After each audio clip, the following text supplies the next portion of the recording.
This episode is brought to you by San Pellegrino Ciao. A gift from Italy to your home. San Pellegrino Ciao is a flavored sparkling water made with real fruit juice, finished with a pinch of Sicilian salt for a perfectly balanced taste. So which flavor will you choose? Peach, lime, blood orange, cherry, or maybe the all-new limoncello? Crafted in Italy with 0 grams of added sugar. San Pellegrino Ciao. Buy it now. Are you one of those media strategy people clicking through slides, scrolling spreadsheets? Yes? Good. This is for you. Because on Spotify, there's an audience that's different, locked in, loyal, invested. They're called fans. Fans don't just listen to music. They feel seen by it, like it belongs to them. So when your brand shows up on Spotify, that's who you're talking to. And you're right next to artists like me, Lizzo. So, are you ready to talk to fans? Spotify advertising. You're among fans. For the News and Observer, I'm Dawn Vaughan, Capitol Bureau Chief and host of Under the Dome. Today's episode is sponsored by Duke Energy. Today I'm joined by my politics team colleagues, Jane Winik Sartwell, who covers higher education, and Ronni Butts, an intern this summer who you might remember from last summer. She's been on Under the Dome before. She just graduated from North Carolina Central University in Durham. Not yet. Okay, when are you graduating? 1 year left. May. Honestly, Ronnie's so great. I just assumed that you've already got a graduate degree too, and you're co-editor-in-chief of the Campus Echo this past year, yes. Right? Okay. Well, we're glad to have you back again. Thank you. We're going to talk about a lot of higher ed news. We're going to talk about some, dust up, controversy at the legislature, what to expect this week. We have a lot of higher ed stuff to cover, so let's start with Jane.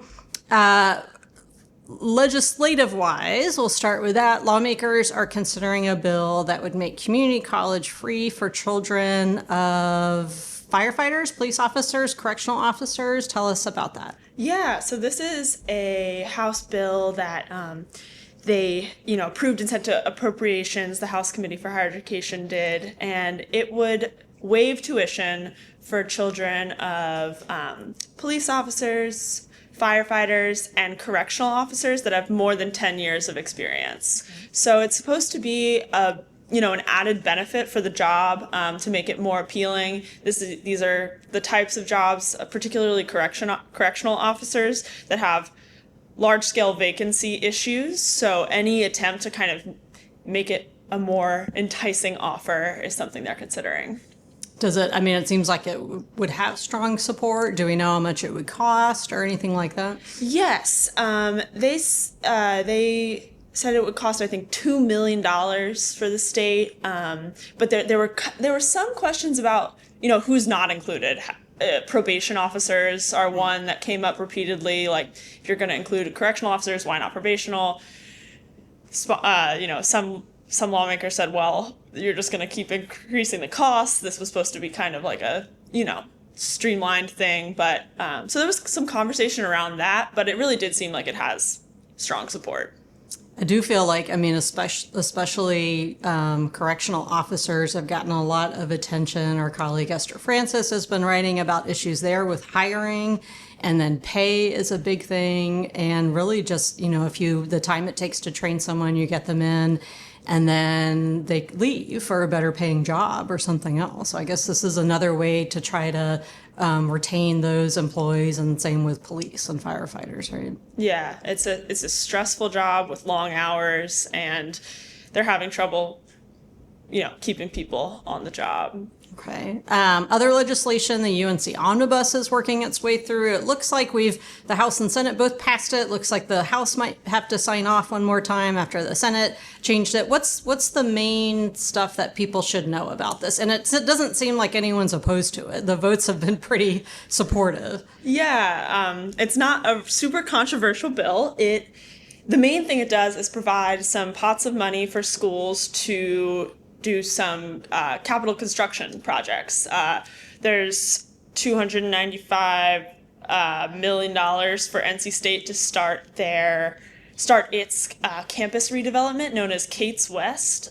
It's a redevelopment of 27 acres right in central campus. They're going to knock down 3 residential dorms that are there, build new ones, build new dining facilities. It's just going to kind of reimagine that part of campus. So wow, that's a big deal. Yeah. So what are they, I guess, what do you know timeline yet as far as what are they going to knock them down one by one and build something new, and how's that going to work? Yeah, so they say it's going to be done in 10 years. So it's a pretty long runway, and when it's all said and done in 10 years, they think it's going to cost $750 million. So this initial funding is just sort of for phase one.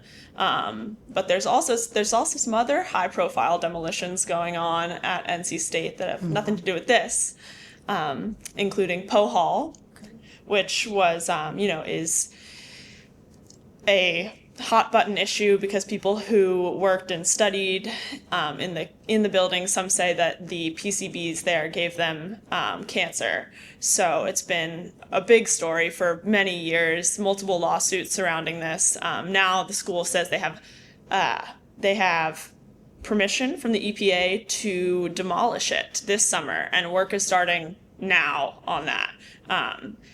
For right now, there's not a ton of information. I'm really interested in learning more about the timeline, what kind of environmental remediation efforts are in place, but they've been pretty tight-lipped about it. I have a couple records requests in that I'm hoping will get something going. It's been empty for a while, I guess, right? There's not anyone that's shifting recently or anything like that? Yeah, they shut it down in 2023, so it's been empty for a few years. And that's the only construction site right now, I guess, or that's like underway? Yeah, I think so. That's the main big project happening this summer. Okay, well, let's talk about the campus, 45 minutes away, UNC Chapel Hill with Carolina North. So what's going on with all of that? Yeah, so Carolina North, you may have heard about it because of the controversy surrounding where they're going to put the basketball arena, the Dean Smith Center.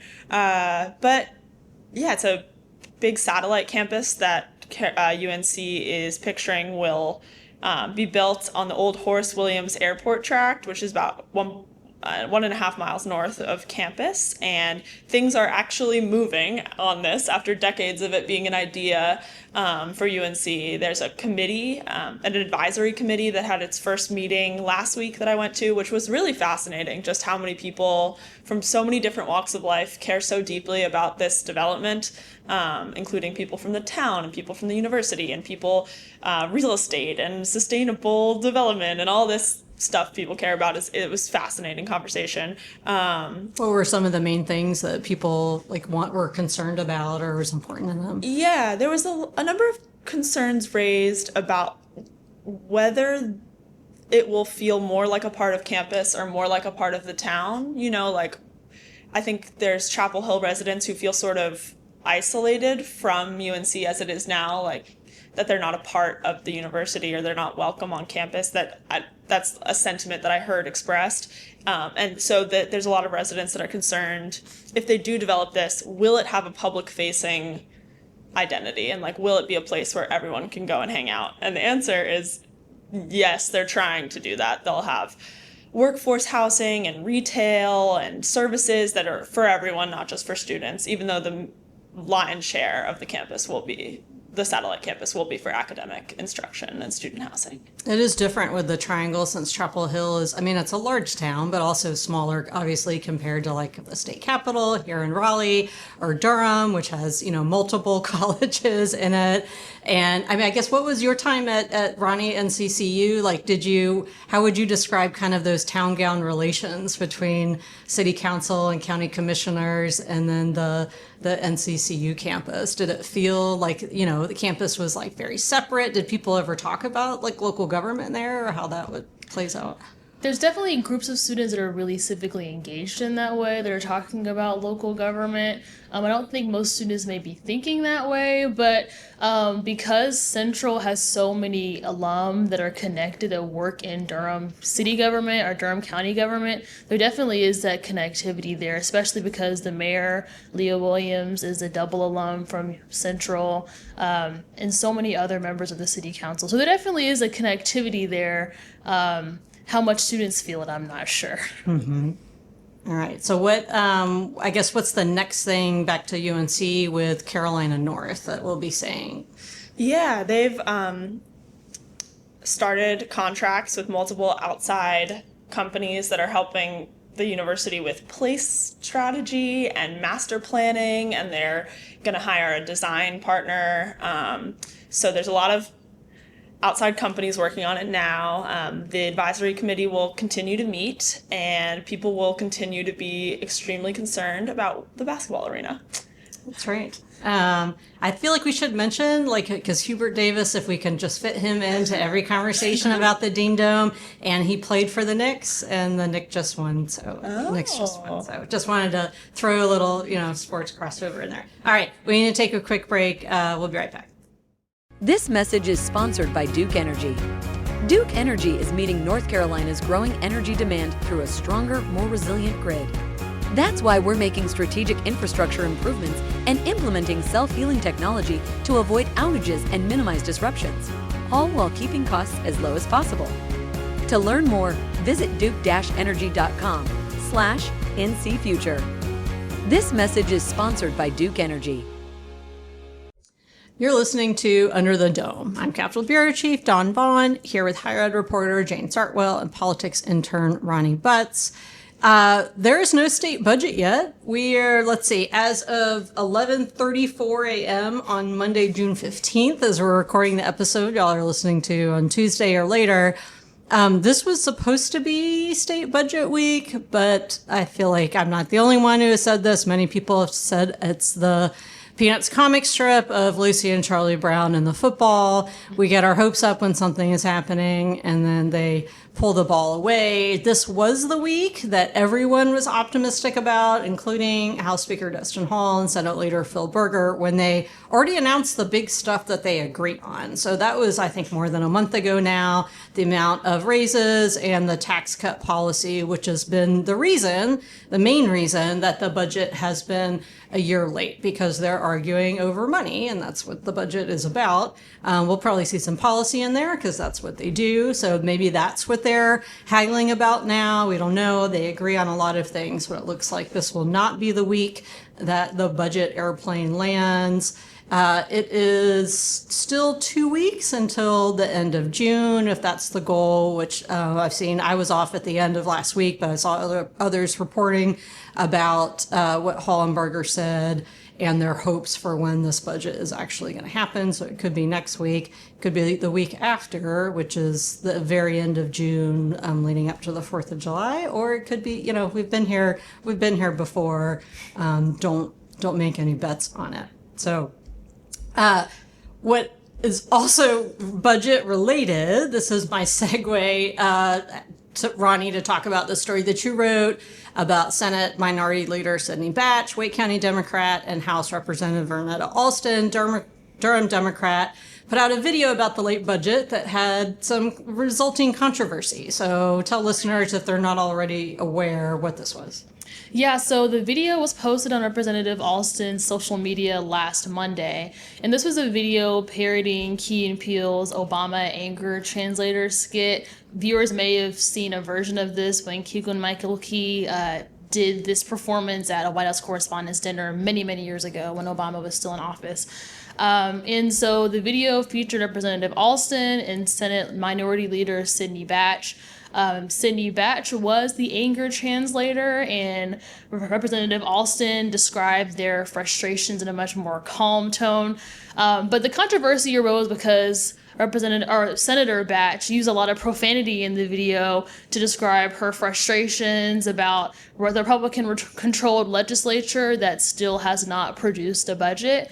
And so I asked her about the video at a press conference on Thursday and asked if this has created some more tense relations between her and budget makers.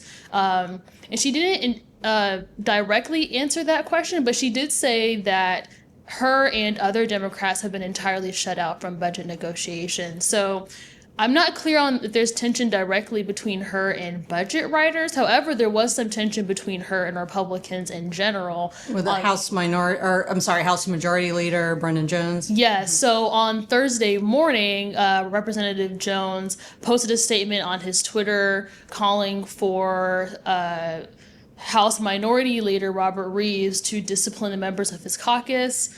He also called for an investigation on staff that were involved with the creation of the video on legislative time. And so other Republicans have been vocal about the video on Twitter. Republicans in the legislature and Republican citizens, many of them are very upset about it, and are saying that this is unbecoming of members of the legislature. And so is it based around the language that Batch used? Yeah, so in Representative Jones's statement, he quoted many of the phrases that she used, and said that they were not good descriptions, and obviously this isn't something that the Republicans want to hear about themselves. And so the language in particular is what has generated this controversy, rather than the actual content of what she was saying in the video. Mm-hmm. Jones has, and yeah, I think you've mentioned, or other people have reported, that Jones threw books in a committee hearing once. Yeah, so he has also had his fair share of moments where he's lost his temper. Mm-hmm. And so he is calling for them to have decorum, but there also have been those moments for him as well. Mm-hmm. And of course, Representative Reeves, the Democratic leader, is chosen by his caucus to lead them. Representative Alston is in the House Democratic Caucus, and he Batches in the Senate. The House and the Senate are two different entities that, do not have control over each other at all. And we don't know yet what Reeves' reaction has been to this, if he's just, dismissed it or anything like that. Right, yeah. So I was only able to speak to Senator Batch last week, but one thing that she said was that Republicans are using this as a distraction. She said that they ignore the contents of what she said in the video and aren't taking accountability for not passing a budget. She also said that although she used those words in satire, Republican lawmakers have ignored other offensive things that President Trump has said in the past, whether it be at speeches or online on Truth Social. And so, yeah, she clearly doesn't seem to be too concerned about the reactions of this video. She told me that other people's opinions of her are not her problem. So this really seems to be more of a one-sided controversy for Republicans towards Democrats. Senator Berger said in a gaggle that he hadn't seen the video and didn't really care to see it.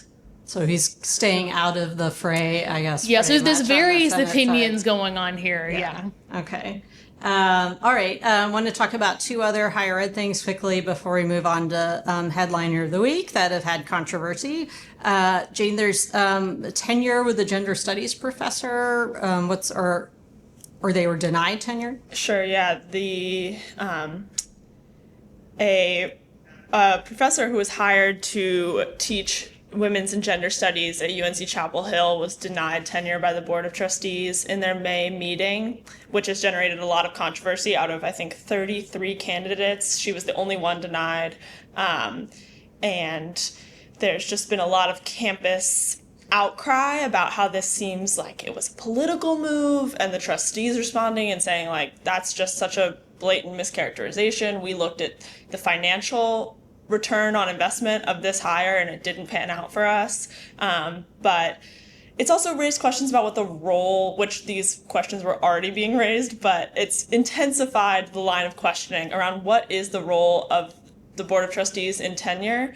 Are they just supposed to, go, by the time it gets to the board, there's been so many levels of approval. So a lot of people feel like the board should only step in if they see that there's a violation of processes or there's some reason why this hire, like, there's new information that would make it a threat to camp or like something really dire.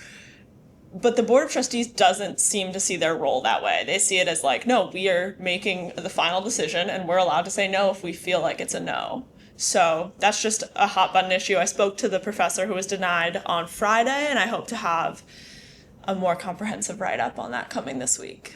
And two other things to mention quickly. UNC Chapel Hill and UNC Greensboro deleted Pride Month posts on social media. Yeah, so on June 1st, or quickly thereafter, UNC Chapel Hill Athletics, so like at Go Heels, and UNC Greensboro Athletics each posted a Pride Month celebration post. At Chapel Hill, it said, "The Tar Heels are for everyone," with a graphic of rainbow argyle pattern going through a silhouette of North Carolina.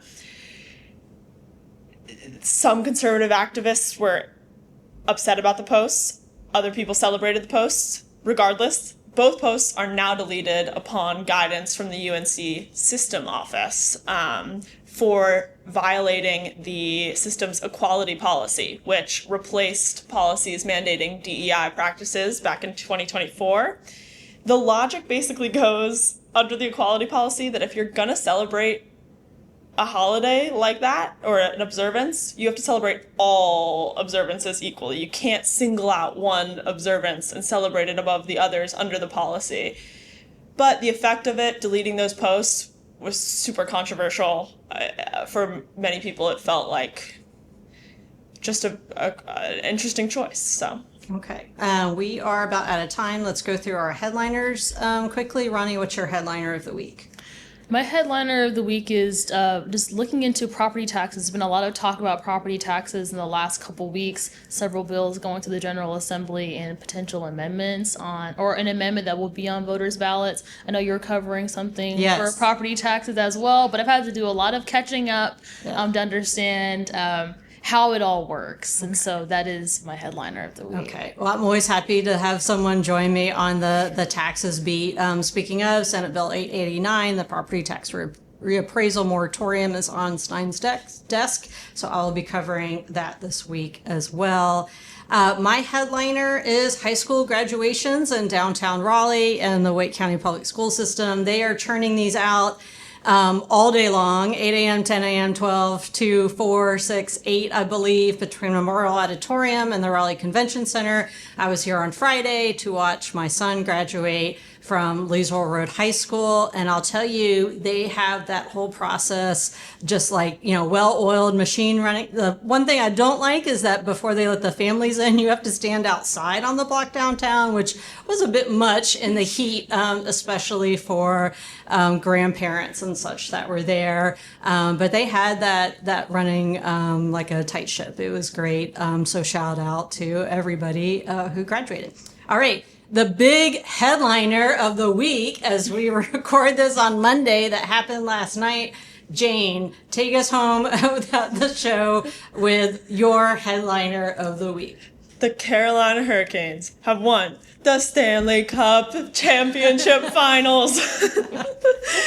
It's very exciting. I have never been so excited about a sports team before, even though, I love this team. It's so exciting for Raleigh.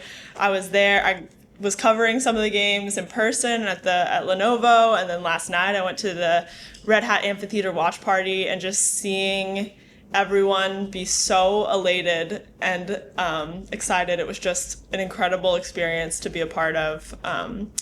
I'm very proud of the Carolina Hurricanes. I've joined the bandwagon. Ronni, you said you joined the bandwagon. So we're happy for them, for all the attention on our wonderful city and best state in the country. So, all right, we're out of time for the News and Observer. I'm Dawn Vaughan with Jane Winik Sartwell, Ronni Butts, and producer Kevin Keister. Thank you for listening to today's episode of Under the Dome, sponsored by Duke Energy, and we'll talk to you next time.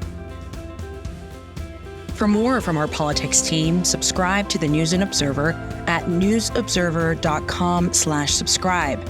Follow us on Twitter at Under the Dome and NC Insider, and sign up for our weekly political newsletter, also called Under the Dome, at newsobserver.com/newsletters. Thanks for listening. Ryan Reynolds here from Mint Mobile with a message for everyone paying big wireless way too much. Please, for the love of everything good in this world, stop. With Mint, you can get premium wireless for just $15 a month. Of course, if you enjoy overpaying, no judgments, but that's weird. Okay, one judgment. Anyway, give it a try at mintmobile.com/switch. Upfront payment of $45 for 3-month plan, equivalent to $15 per month required. Intro rate first 3 months only, then full price plan options available. Taxes and fees extra. See full terms at mintmobile.com.